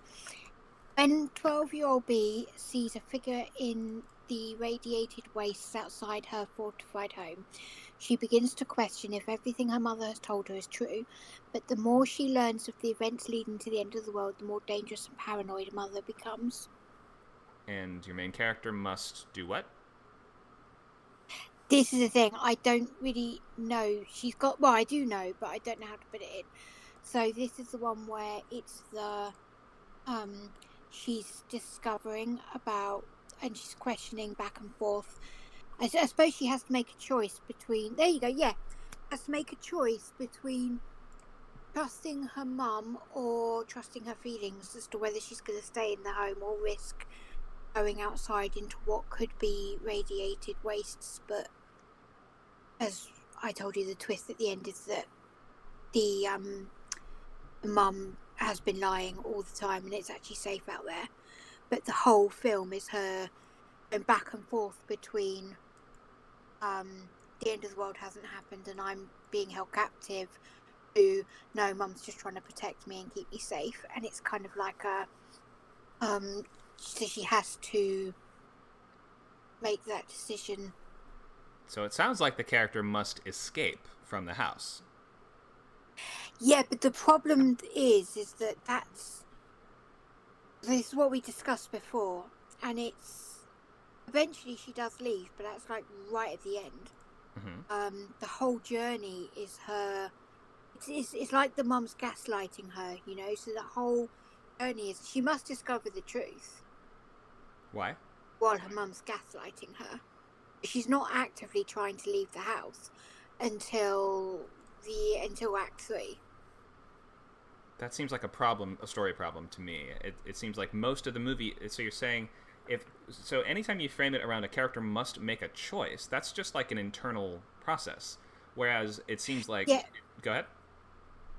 This is it's meant to be like a slow burning character study while she's being gaslit by this person who calls her mum, Mm-hmm. and she's learning about. But I didn't want it to be that we find out, like, you know, at the end of Act 1 that actually the outside world is safe, because then it's not about her actively trying to get out of the house. It's about her discovering while her mum gets more and more enraged and she's finding the truth, but also dealing with a paranoid mum, and she's debating whether it's real or not, while we're also debating whether it's real or not.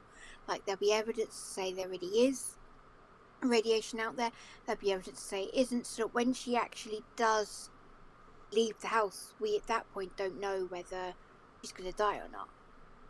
Okay. But then it seems like your character doesn't have one consistent goal for the movie. right? Well, no, she doesn't. She's like, I mean, her goal would be to find out whether or not there really is radiation out there. Because if there isn't, then she wants to leave, right? Yeah, if there isn't, she wants to leave, but she That doesn't sounds- want to leave if Go ahead. she doesn't want to leave if it'll kill her. Right. So she wants to escape, it sounds like. She if there's any possibility that the world outside is okay, then she wants to leave this. Her mom is getting more paranoid and controlling. It's unpleasant and not nice to be at home, I would guess, right? Yeah, but she doesn't. She doesn't want that right at the start, though. Like, she doesn't really start wanting until the end of Act 1. That's fine. You can still frame the logline around that. You can still. Oh, really? Yeah. So we can sort of like abbreviate a bit of Act 1 in the logline if getting to the meat, because the movie is the second act. Second act is the movie. Yes. So I would think I still, in all the description you've given to me about this, it still sounds to me like she must escape the house is the best way to frame this, because that kind of encompasses like ultimately what the story is.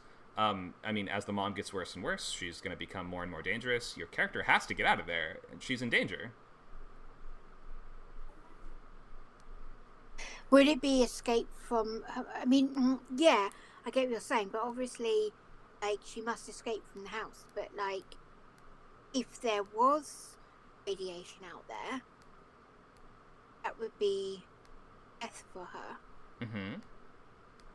But so I don't. So- I see why that is a concern, but I think the mystery of whether or not that's the case is less important than us knowing what your character is trying to do in the movie. So I think I would just try to frame it in terms of when she suspects that the outside world might in fact be intact, this girl must escape from her paranoid mom who, keeps her in the house. Something like that is just as, I think, the simplest expression of the story, which we're looking for in like a one-sentence logline. Right. Okay, I hope that helps. Any questions on this one?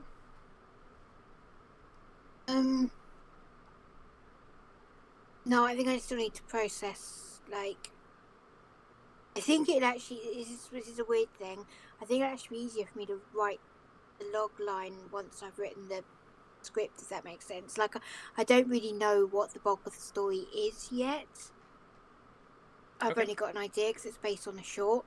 Mhm. So I think I need to develop, not necessarily the whole script, but I think I need to develop the story. I need to know what the story's going to be before Right. I can do the log line. Yeah, I would start with the premise scenes, try to come up with 10 sort of scenes in the premise section, then skip to the end, fill out the finale, and then once you have those two, maybe you can sort of connect the dots between them and see if it works. Yeah. All right, thanks so much for sharing. Thank you. Okay, we moved past, if Michelle is back, we can do Storm of the Century. I'll invite her to speak.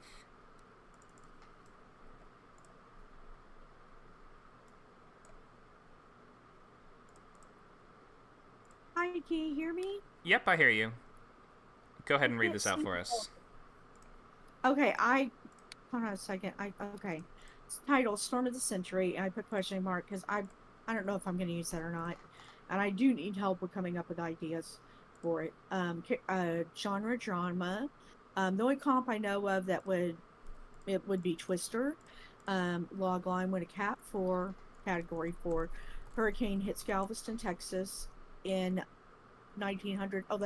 Oh yeah, that's good. A dedicated doctor and his family must work to save their lives and the lives of their community. All right, nice job simplifying this one from the last version. And I'd recommend Take Shelter as another comp because that's a good drama with Michael Shannon. Oh, okay. Yeah, I've never check that heard out. of that one. It's Yeah, it's, I will. It's I'll well watch. done. I'll- So when a Category 4 hurricane hits Galveston, Texas in 1900, okay, a dedicated doctor and his family must work to save their lives, and the lives of their community. So I totally can see the movie, and I totally get what the movie is at this point, so good job condensing all the elements here. I think, though, the problem you're running into is just the shark movie problem, where it's like, when he's attacked by a shark, a surfer must defeat the shark to not be eaten by the shark. It's just sort of the stuff that we would expect, straight down the middle, like it just sounds like, yeah, when there's a problem, a guy must deal with it. Whereas it just needs a little more specificity, I feel. You say, like, a dedicated doctor. Well, we expect every doctor to be dedicated. It's like saying a determined detective or a protective mother. It's like we kind of will almost always assume those things to be the case. So maybe find a more interesting way of explaining who the main character is that suggests what is unique to him, some limitation or some special skill that he has, or something that is going to create conflict for him, some phobia of his. Like, look for something that just makes the main character feel a little more engaging. Well, in real life, that real doctor was a surgeon, and he was a general surgeon, so he did everything from delivering babies to doing surgery on broken limbs to organ surgery. So because this was 1900, so there was not as much specialization as there is now, but he was an excellent doctor. I mean, he could have been making a great living in New York or something, but Galveston, Texas was really the place to be at this time. So okay, I don't really know enough about the doctor to know, other than he was a surgeon. Maybe I could put. Well, the thing is, you're going to hit a wall where you won't be able to learn much more, because there's just going to be an extent, like, you're going to have to make some stuff up. And you're going to have to just make choices and just decide, even if it's not exactly the truth, or if it's a little better than the truth, sometimes you'll have to go with that instead. This is just what historical fiction writing, it's a tricky balance, because you want to represent generally what happened, but you're going to have to deviate from the truth for a better story sometimes. Can you make a suggestion of how I could describe him instead of a dedicated doctor? And when you say we expect doctors to be dedicated, I agree, but there are a lot of doctors who are not dedicated. But I agree, we do expect a doctor to be dedicated. So, can you give maybe a germaphobe doctor, or I mean, well, that would certainly be a problem, but I'm not sure how relevant that seems to the situation of the tornado. So if it was something like, I don't know, like it could be almost anything. You have to ask yourself, what is the conflict I want to focus on for the movie? If it's a primarily social conflict, like you mentioned, you see this as a drama, not a thriller.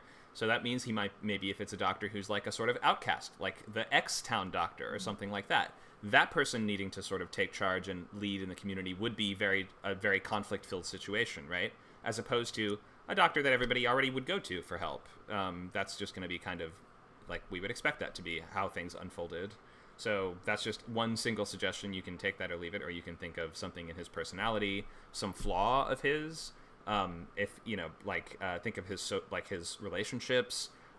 Is he a deadbeat? Is he divorced and down on his luck? Think of just anything that could help create conflict and make the character feel specific. Well, I'm trying to base it as much in history as I can. I realize I'm gonna have to make up some stuff, but one of the conflicts that I know about that doctor and what happens in the situation is that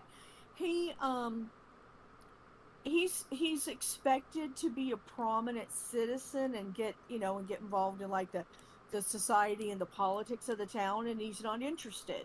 So that makes him sort of at odds with the upper echelons of society, because he's got the money, but he's not interested in that. He just wants to be a good doctor, take care of his family, and he doesn't want to be a socialite or be in any of that. Okay, maybe an isolated doctor or something like that. Yeah, isolated would work. Yeah, an isolated doctor, and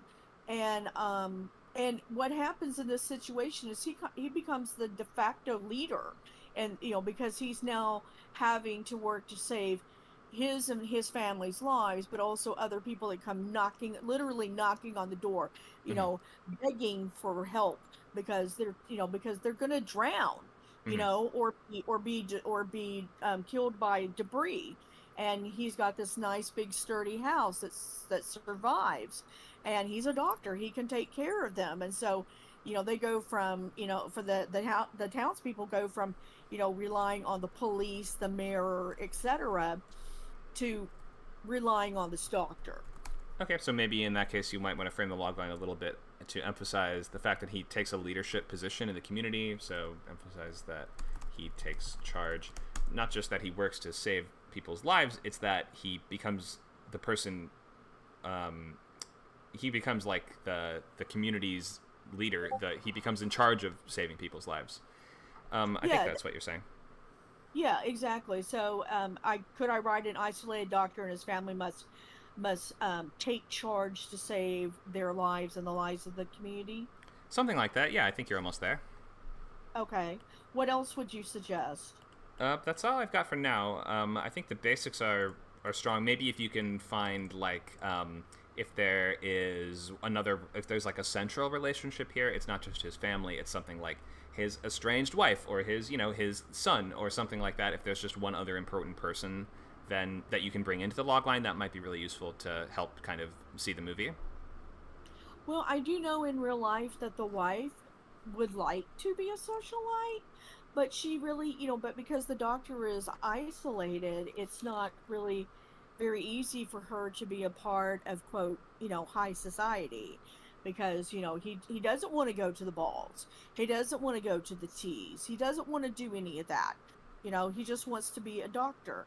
And in that time, a woman, unless she is single and with a chaperone, a single woman doesn't, or a woman doesn't show up alone to a social event without her husband. And so there's a conflict there, Okay. that she. But I don't really know how to put all that in there. Well, that may not. I mean, you may have to just spend some time working on it, or you may need to think of a different main character for it to kind of be the central relationship. It's up to you. It can be almost anyone, but try to just find another important person to emphasize and bring into the logline. That would be my suggestion. Well, okay. After later, maybe you and I could work on this together. I'd appreciate it. Sure, you can come to any lab session you'd like to. You can bring up this question. Okay, I've got to do some things in between lab, but maybe I could bring it up in lab. Is that okay? Yeah, whenever you want. Okay, thanks. Thanks, Michelle. Appreciate it. All right, I think we have one more for today. We have Tiara with Ancestor. Oh, it looks like a short, but I suppose we can still give feedback to a short. Come on, Tiara.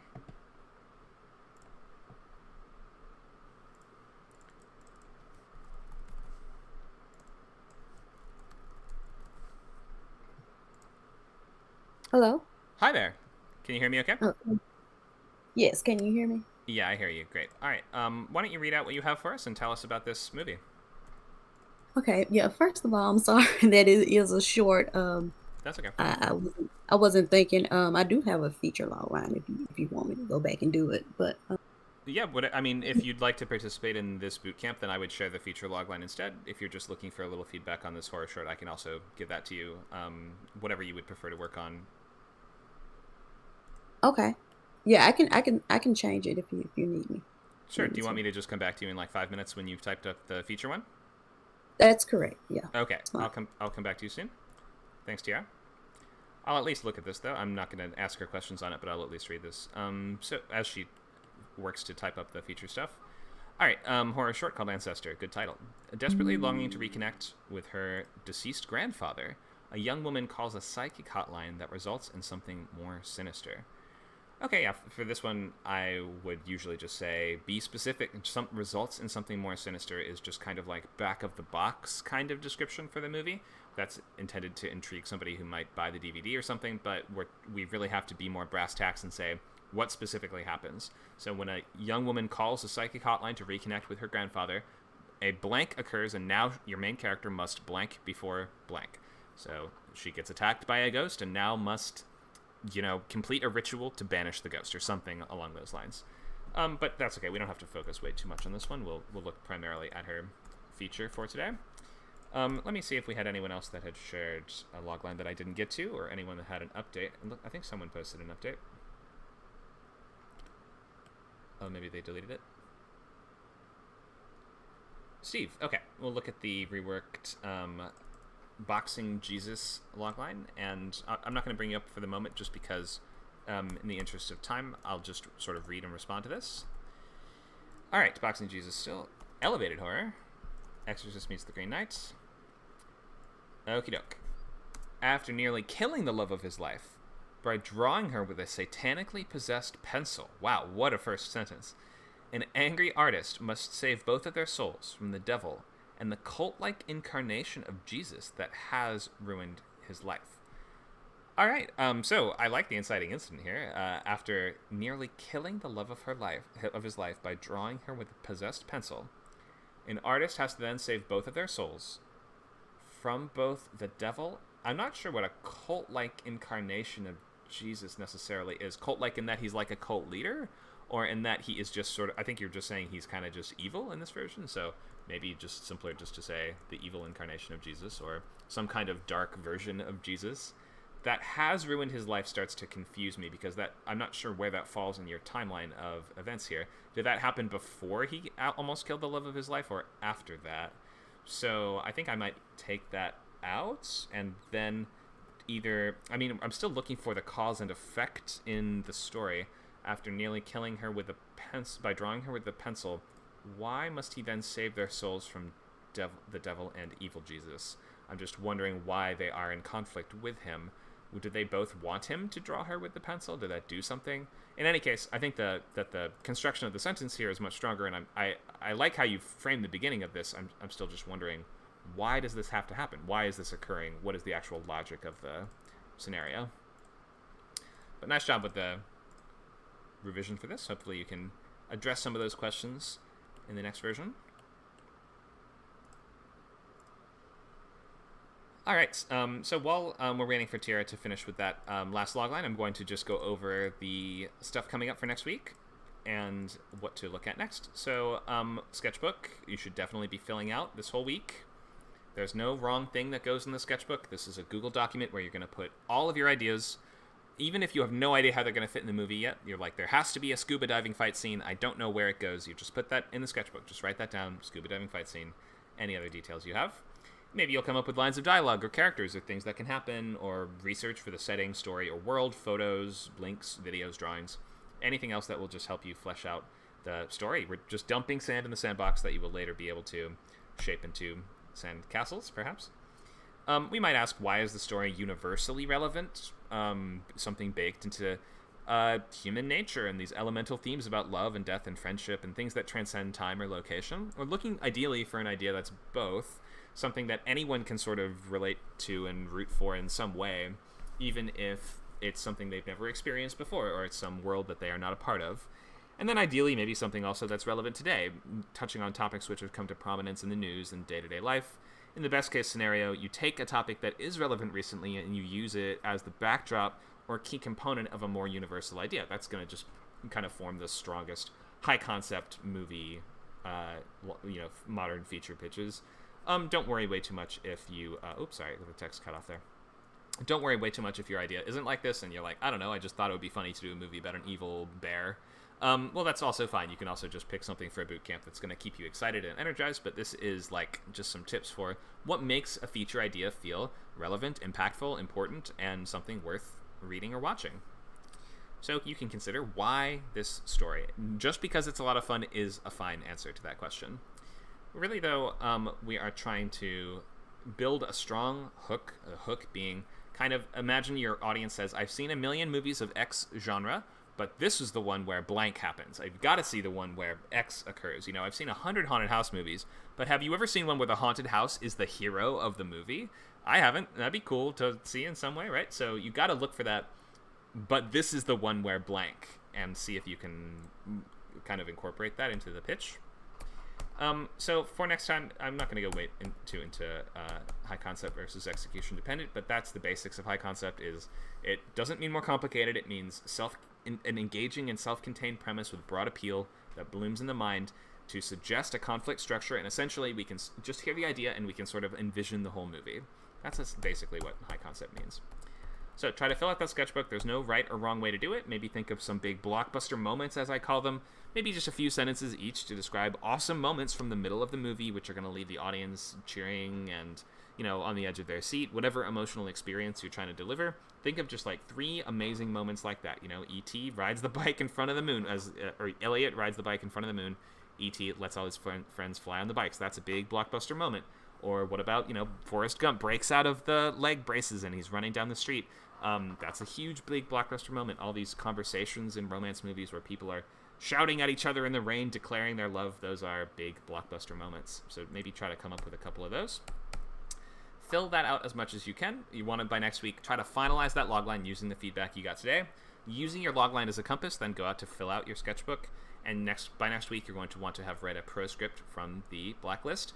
ideally in the same genre as your project. It doesn't really have to be, but I recommend picking something you have no idea what the story is. So it's not an adaptation of something you've seen before. It's not a movie that's been produced. It's something in your genre that is brand new to you.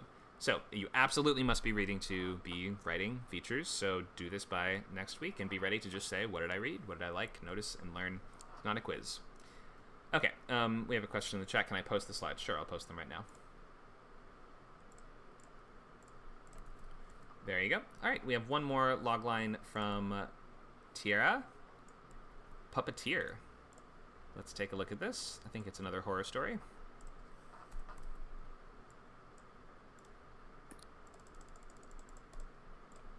Hi, Tierra. Can you hear me? Yes, can you hear me? Yep, I hear you. Why don't you read this out for us? Okay. An unhinged loner, popular for his infamous puppet shows, begins to slaughter everyone in his path after succumbing to his puppet's demonic form.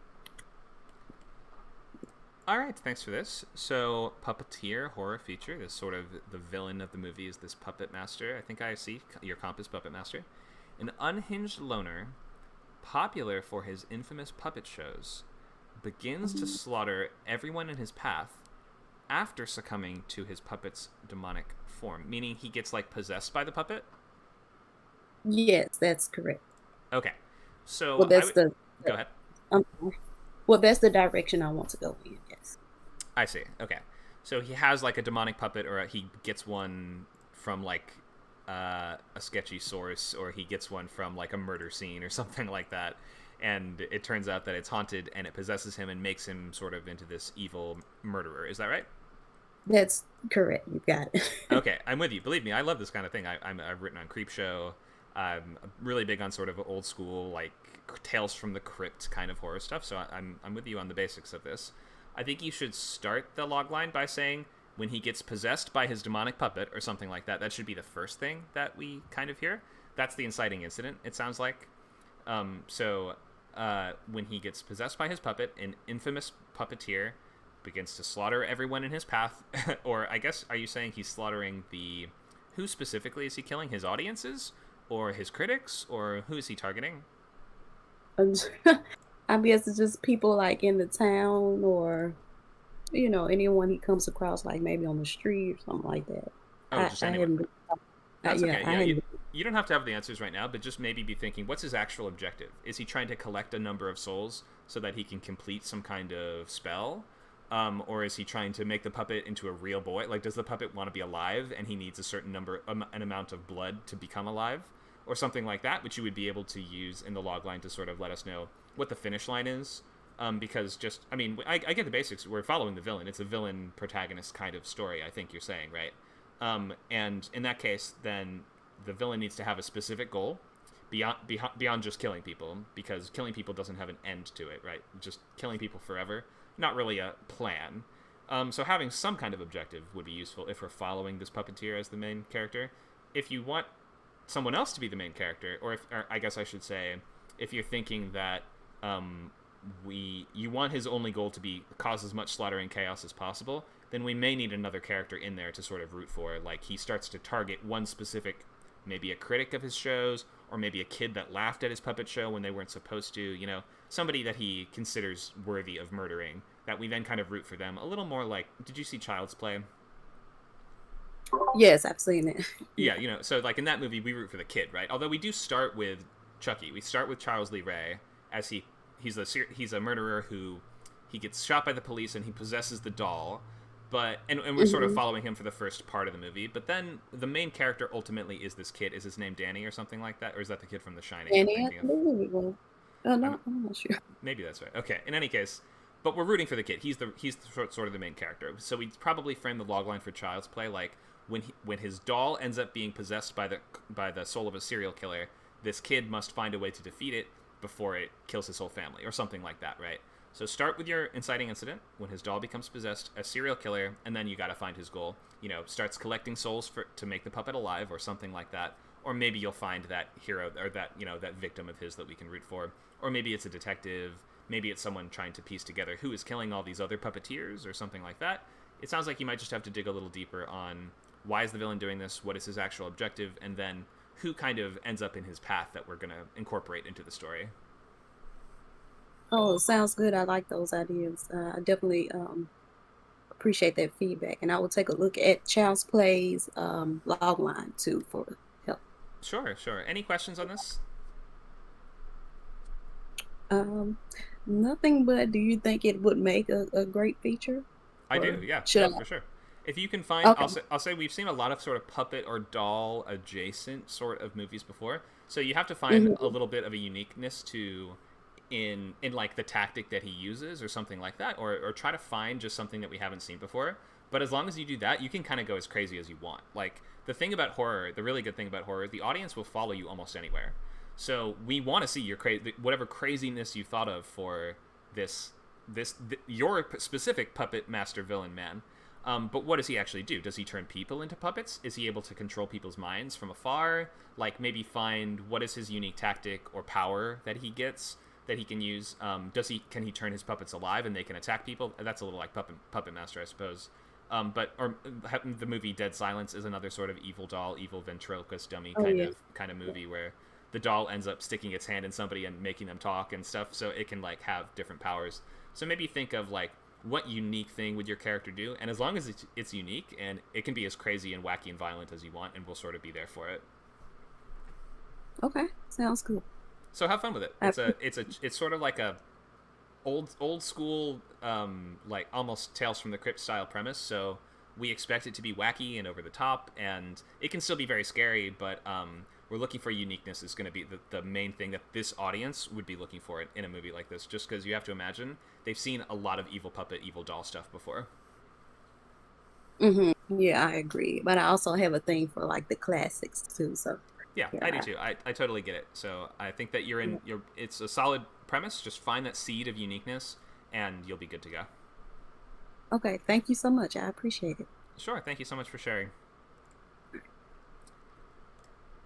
All right, so we're at the end of our class today. We've posted the slides in the chat if you'd like to review anything, and there's a bunch of slides I didn't get to, so if you want to see just more guidance on writing log lines and just how to choose an idea, things like this, I'm going to leave our upcoming class list up here on the screen, and I'm going to open the floor to any last questions before we wrap up for today. So the floor is open. Questions based on anything we've talked about, or on the Bootcamp program, or about Script Camp, or about screenwriting. Feel free to raise a hand now.